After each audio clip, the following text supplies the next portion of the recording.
Good morning दोस्तों, मैं Vijay Shukla CYS की यूट्यूब चैनल में आपका हार्दिक स्वागत करता हूं। और आज हम लोग डिस्कस करेंगे हाल ही में यूनेस्को द्वारा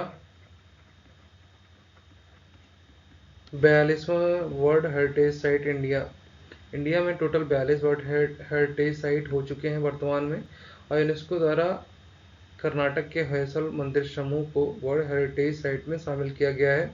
इसमें बेल्लूर, हेलीवेड और सोमनाथपुरा के मंदिरों को शामिल किया गया है। ठीक है, तो ये जो मंदिर आपको दिख रहा है ये चन्ना केशव मंदिर है सोमनाथपुरा का, तो इसे भी शामिल किया गया है। चलिए हम आगे अभी आपको और अच्छे तरीके से बता देते हैं। देखिए, पहले बता दें आपको यूनेस्को के बारे में। यूनेस्को का फुल फॉर्म है United Nation Education, Scientific and Culture Organization. इसके नाम से ही समझ में आ रहा है कि इसका कार्य क्या है। यूनेस्को जो है शैक्षणिक, वैज्ञानिक और सांस्कृतिक संगठन है जिसका कार्य है शिक्षा के क्षेत्र को बढ़ावा देना, शिक्षा के क्षेत्र में काम करना, प्रकृति के क्षेत्र में काम करना, प्रकृति का संरक्षण करना, समाज विज्ञान, संस्कृति, संचार के माध्यम से अंतर्राष्ट्रीय शांति को बढ़ावा देना, जो कि यूएन का एक घटक भी है। और यूएन के चार्टर्ड में ये बातें लिखी हुई हैं कि शिक्षा, प्रकृति, विज्ञान, संस्कृति, संचार के माध्यम से अंतर्राष्ट्रीय शांति किस प्रकार बनाई जा सके, इसके लिए कार्य करना है। तो इसी की एक संस्था है यूनेस्को, यूएन की, जो कि ये कार्य करती है। इसकी स्थापना 16 नवंबर 1945 को की गई। ठीक है, इसमें 195 सदस्य देश हैं, 8 सहयोगी सदस्य देश हैं, 2 पर्यवेक्षक सदस्य देश हैं।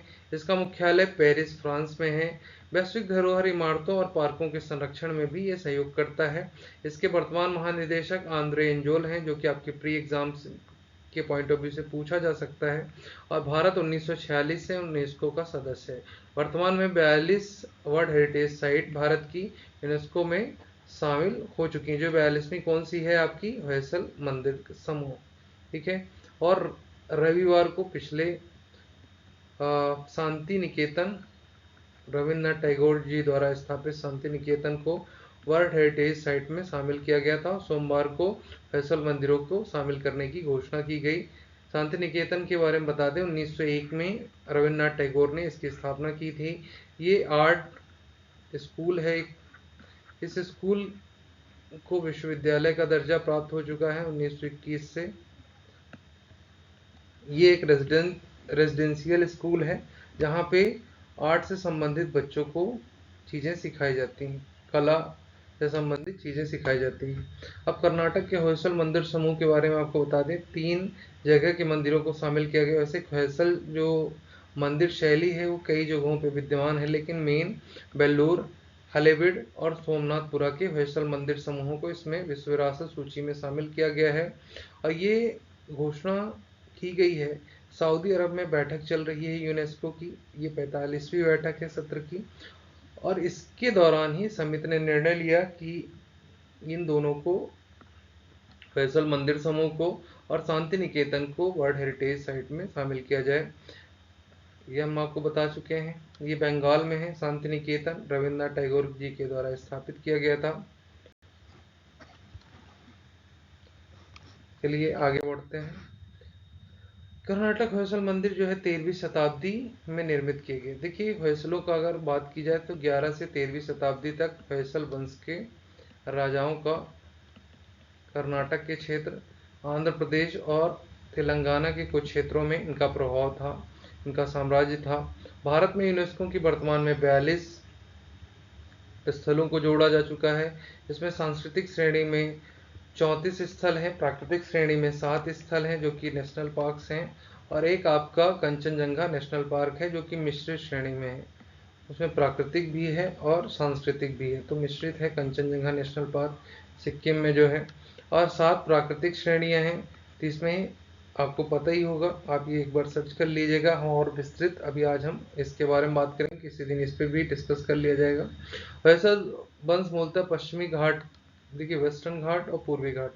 भारत की हम बात करें तो ये पूर्वी घाट हो गया आपका, ये पश्चिमी घाट। तो पश्चिमी घाट के मालनेडु मालनाडु नामक स्थान जो क्षेत्र था उससे संबंधित थे, और ये विशेष रूप से युद्ध कौशल में निपुण हुआ करते थे। ठीक है, और इन्होंने, देखिए इनका साम्राज्य विस्तार कैसे हुआ। कलचुरी चालुक्य वंश, चालुक्यों का शासन था, कलचुलियों का शासन था, इनके बीच में युद्ध चल रहा था और युद्ध के बीच में इन्होंने फायदा उठाते हुए इन क्षेत्रों, कर्नाटक के क्षेत्र, आंध्रा और तेलंगाना के क्षेत्रों पे अपना प्रभाव बढ़ाया और क्षेत्रों पे कब्जा कर लिया। तो ये 13वीं सदी, 11वीं से 13वीं सदी तक के बीच में इनका विस्तार रहा वहां पे। अब हम बात करते हैं होयसल काल का स्वर्णिम युग क्यों कहा जाता है। देखिए, दक्षिण भारत में कला, वास्तुशिल्प और साहित्य, धर्म के क्षेत्र में होयसल राजवंश अत्यंत महत्वपूर्ण योगदान रहा है। शुरुआत में इनकी राजधानी बेल्लूर थी, लेकिन बाहरी आक्रमण बार बार, जैसे सल्तनत का आक्रमण, सल्तनत से पहले के काल में 11वीं शताब्दी में बहुत सारे बाहरी आक्रमण हुए, जिसकी वजह से इन्होंने अपनी राजधानी हलबेडु स्थानांतरित की। हलबेडु में भी आक्रमण होने लगे, तो फिर सोमनाथपुरा। तो ये आपको याद रखना है pre exam point of view से। वर्तमान में होयसल वास्तुकला से सुशोभित लगभग 92 मंदिर शामिल हैं, इनमें लगभग 35 मंदिर हासन जिले में है। तो इसमें सबसे ज्यादा मंदिर आपको किस जिले में, हासन जिले में मिलेंगे। मेन 3 मंदिर को शामिल किया गया है, वेल्लूर के चन्नाकेशव मंदिर, होयसलेश्वर मंदिर और सोमनाथपुरा के चन्नाकेशव। इसमें से एक मंदिर जो है वो शैव धर्म से संबंधित है, होयसलेश्वर मंदिर, और 2 मंदिर जो है वैष्णव धर्म से संबंधित हैं। उसके अलावा भी और मंदिर हैं, लेकिन इन्हें नहीं शामिल किया गया है। ये मंदिर होयसल मंदिर कला से संबंधित है, लेकिन इन्हें शामिल नहीं किया गया है। फिर कन्नड़ लोक साहित्य के अनुसार देखिए होयसल नाम कैसे पड़ा। सल नाम का एक युवक था, जिन्होंने अपने गुरु की रक्षा करने के लिए बाघ को तलवार मार दी, बाघ तलवार पे वार कर दिया, और वार करने की प्रक्रिया को होय कहा जाता है। इसी से होयसल की व्युत्पत्ति हुई। राजा, सबसे प्रतापी राजा थे राजा बीरबल थे। इन्हीं के शासनकाल में हलवेडु का गौरव अपने चरम पे था, और दिल्ली सल्तनत वालों को लगा कि भैया यहाँ पे कोई भी राज अगर कला के क्षेत्र में बढ़ रहा है, साहित्य के क्षेत्र में बढ़ रहा है, इसका मतलब वहाँ पे रेवेन्यू जो है, राजस्व जो है, वो बहुत एक्स्ट्रा अमाउंट में आ रहा है, संपन्नता को प्रदर्शित कर रहा है। क्योंकि किसी भी राज्य साम्राज्य की कला, संस्कृति, साहित्य उसकी संपन्नता को प्रदर्शित, अगर वो संपन्न है, शांति है वहाँ पे, तो ही वो कला साहित्य के क्षेत्र में विकास कर सकता है। तो इसीलिए 1311 में मलिक काफूर ने 2 बार आक्रमण किया हलवेडु पे। 1326 में एमबीटी मोहम्मद बिन तुगलक ने किया। 1342 में मदुरई के सुल्तान से युद्ध में राजा जो बल्लाल थे तृतीय, उनकी मृत्यु हो गई। तो ऐसे में जो हलवेडु, वो एक प्रकार से उन्हें अपनी राजधानी यहाँ से हटानी पड़ी, त्यागनी पड़ी। फिर हलवेडु होयसलेश्वर मंदिर के बारे में ये देखिए, आप देख सकते हैं ये मंदिर कलाकृति, एक प्रकार से एक प्लेटफॉर्म बना हुआ पत्थर का, उसके ऊपर ये मंदिर की संरचना बनाई गई है। मंदिर में ये बाद में ये जो झरोखे दिख रहे हैं, ये बाद के शासकों ने बनवाए थे। ऐसा कहा जाता है कि शायद चोलों ने बनवाए थे इसे। ये देखिए हसलेश्वर मंदिर के बारे में आपको बता दूं, ये मंदिर जो है एकलौता मंदिर है जो इसमें शामिल किया गया है, शैव धर्म से संबंधित मंदिर है। और हलवेडु नगर सर्वाधिक महत्वपूर्ण मंदिर भगवान शिव को समर्पित है। इनमें शिव के 2 स्वरूप हैं, शांतलेश्वर और होयसलेश्वर। ठीक है, ये जो निर्माण कराया था विष्णुवर्धन के सेनापति थे केतुमल्ला सेट्ठी, सॉरी सेनापति नहीं, एक अधिकारी थे केतुमल्ला सेट्ठी। इन्होंने विष्णुवर्धन और उनकी पत्नी शांतला देवी के सम्मान में ये मंदिर बनवाया था। 1121 में इसका निर्माण कार्य चालू हुआ, और इसमें सैलखटी का प्रयोग होता था, जिसे क्लोराइड सिस्ट के नाम से भी जाना जाता था। इस चित्र, यहाँ उत्कीर्ण चित्र जो है बल्लरी कहे जाते थे। बल्लरी का मतलब यहाँ हाथी, बाघ, मोर, ठीक है, इन कहीं ना कहीं, जैसे हाथी शक्ति का प्रतीक था, बाघ वीरता का प्रतीक था, मोर सौंदर्यता का प्रतीक था। तो ऐसी यहाँ पे पत्थरों में मूर्तियां उकेरी गई हैं। तो इसको भी आप याद रखिएगा। बल्लरी के बारे में देख सकते हैं, ये कृष्ण जी ने गोवर्धन पर्वत उठाया है, रावण ने 10 मुख हैं इसके, रावण ने ये कैलाश पर्वत उठाया है, वरुण ने विष्णु जी को उठाया है। तो इस प्रकार की कलाकृतियां यहाँ पे आपको मिलेगी। फिर वेल्लूर के चन्ना केशव मंदिर के बारे में बता दें। चन्ना का अर्थ होता है कि सुंदर, और केशव का अर्थ होता है विष्णु। तो ये सुंदर विष्णु का जो मंदिर बना है यही कहलाएगा चन्ना केशव वेल्लूर। वेल्लूर में चन्ना केशव मंदिर, ये जो आप ये देख रहे हैं, ये इनका होयसल राजवंश का प्रतीक चिन्ह था, क्योंकि आपको बता चुके हैं होयसल नाम कैसे पड़ा। सल जो है शेर से लड़ते हैं और उनका गला काट देते हैं, यही इसीलिए ये प्रतीक बनाया गया था। ये होयसल राज की चिन्ह आप कह सकते हैं, होयसल राजवंश का राज की चिन्ह था। फिर वेल्लूर के चन्ना केशव मंदिर का जो निर्माण हुआ 1117 ईस्वी में विष्णुवर्धन ने करवाया था। विष्णुवर्धन ये वही हैं जो जैन धर्म से का प्रभाव था इन पे, इन्होंने जैन धर्म से फिर वैष्णव धर्म में कन्वर्ट हुए। तो इसीलिए जो होयसल मंदिर समूह हैं इनमें जैन धर्म के मंदिर भी बनाए गए हैं, क्योंकि विष्णुवर्धन पहले जैन धर्म अपनाया था, फिर इन्होंने वैष्णव धर्म अपना लिया। 103 वर्ष लग गए इस मंदिर का, चन्ना केशव मंदिर का निर्माण करने में। चन्ना केशव के बारे में बता चुके हैं आपको।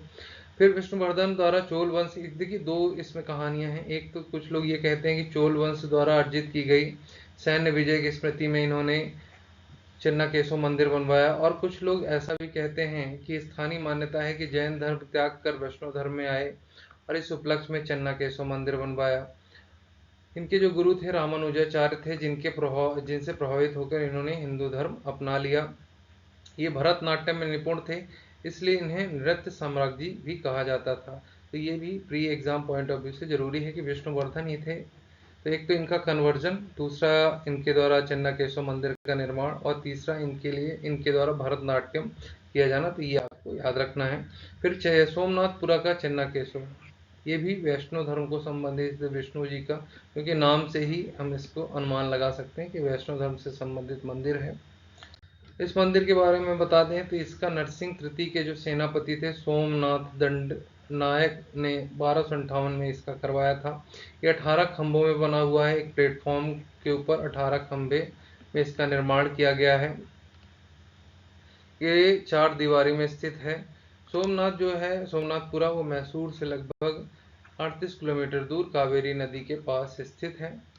तो ये आपको याद रखना है कि इसका निर्माण कब कराया गया, कैसे कराया गया। और देखिए बहुत ज़्यादा हम डीप में तो आपको बता दें कि जितने भी मंदिर हैं होयसल समूह के, सभी एक प्लेटफॉर्म में बने हुए हैं और गोपुरम बना हुआ है। कुछ स्टार शेप में मंदिर बने हुए हैं इस प्रकार से। गोपुरम, इनमें प्रदक्षिणा पथ अंदर है। तो जो द्रविड़ शैली की विशेषताएं हैं वो सभी विशेषताएं आपको इन मंदिरों में मिलेंगी। फिर इन मंदिरों में देवी देवताओं की विभिन्न मूर्तियां हैं, विभिन्न धर्म ग्रंथों का उत्तीर्ण किया गया है। जैसे कि अभी आपने आपको दिखाया कि रावण ने कैलाश पर्वत उठाया हुआ दिखाया गया है, गरुड़ को दिखाया गया है, विष्णु जी को उठाए हुए, कृष्ण जी को पर्वत उठाए दिखाया गया है। इस प्रकार की चीज़ें यहाँ पे आपको मिलेंगी। तो हमारा ये प्रयास है कि प्री और मेंस के हिसाब से जो भी आपको एक एग्ज़ाम में जहाँ भी इसको होयसल को पूछा जाता है वहाँ आप इसे लिख पाएँ कि भैया वहाँ पे स्वर्ण युग था, कला साहित्य का कैसे था, फिर इस स्वर्ण युग को कैसे समाप्त किया गया, कैसे बाहरी आक्रमण हुए, ठीक है, लोगों ने लूटा, मंदिरों को तोड़ा, ठीक। तो बहुत सारी जो, इसीलिए इसे यूनेस्को में शामिल किया जा रहा है, क्योंकि धीरे धीरे इनका क्षरण हो रहा है, ये अपनी मूल स्थिति से कमजोर हो रहे हैं। इसलिए इनका संरक्षण जरूरी था, और यूनेस्को में साइट में शामिल होने के बाद इनका संरक्षण भी प्रॉपर होगा, फंडिंग होगी, तो बहुत सारी सुविधाएं बढ़ जाती हैं। ठीक है, अगर आपको ये वीडियो पसंद आया तो लाइक करिए, शेयर करिए, सब्सक्राइब करिए। धन्यवाद। और किसी भी प्रश्न, कोई भी प्रश्न हो तो आप डायरेक्ट लिख के पूछ सकते हैं।